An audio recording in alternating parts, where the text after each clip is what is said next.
जय श्री राम प्रेमी भक्तों। देखिए, जितने भी साधक हैं जो साधना कर रहे हैं, जो भगवत मार्ग में तेजी से आगे बढ़ना चाहते हैं, तो उन्हें एक बात का ख्याल रखना ही होगा, उन्हें इस बात को पकड़ना ही होगा। यदि आपने वो बात पकड़ ली तो आपका कल्याण निश्चित है, आप मंजिल पर अवश्य ही पहुंचोगे, दुनिया में कोई भी रोक नहीं सकता। और उस बात को बहुत ही आपको गहराई से लेना होगा, ध्यान देना होगा, और वह चीज़ है निरंतरता। आपको निरंतर साधना करनी ही होगी।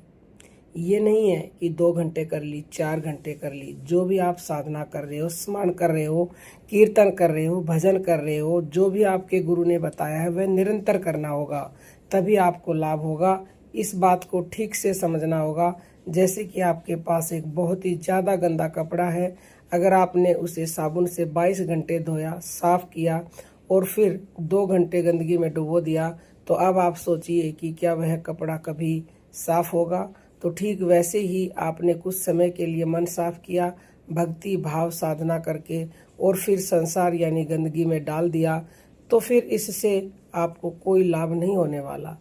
इसलिए निरंतरता बहुत ज़रूरी है। और संसार का तो अर्थ ही है जो हर रोज़ थोड़ा थोड़ा सरक रहा हो, वही संसार है। संसार को हमारे संतों ने दुखालय कहा है, और हमारा मन संसार में ज़्यादा रहता है और भगवान में कम रहता है। यानी कि हम भजन जो करते हैं वो कम करते हैं, तो मन साफ कैसे होगा। हमारे साधु संतों और भगवान भी नित्य निरंतर कंटिन्यू यानी कि लगातार पर ही जोर ज़्यादा से ज़्यादा दे रहे हैं। हर एक श्लोक में वो निरंतर शब्द पर जोर दे रहे हैं। इसलिए आपको निरंतर भक्ति करनी होगी। आप घर में जोत बत्ती पूजा पाठ, घंटी बजाना, भोग लगाना, पैरों से आप तीर्थ जा रहे हो, ये सब ठीक है, इसके लिए कोई मनाही नहीं है, ये आप करिए। लेकिन इसके साथ साथ मन से भगवान को याद कीजिए, मन भगवान को दे दीजिए। यह सब इंद्रियां तो हमारी मददगार हैं, इनसे कीजिए।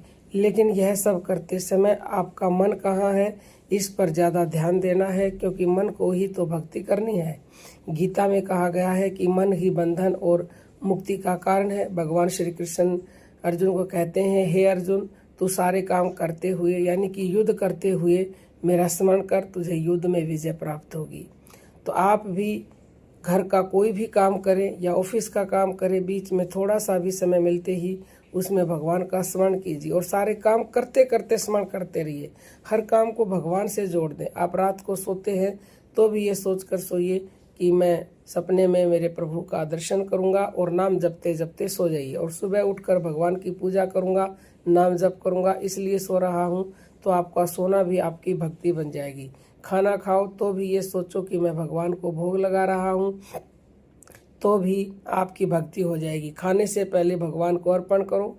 चैनल पर एक वीडियो भी डली हुई है कि खाना यानी कि भोजन करने से पहले किस तरह भगवान को अर्पण करना है। आपको अगर वो वीडियो चाहिए तो उसका लिंक हम भेज देंगे।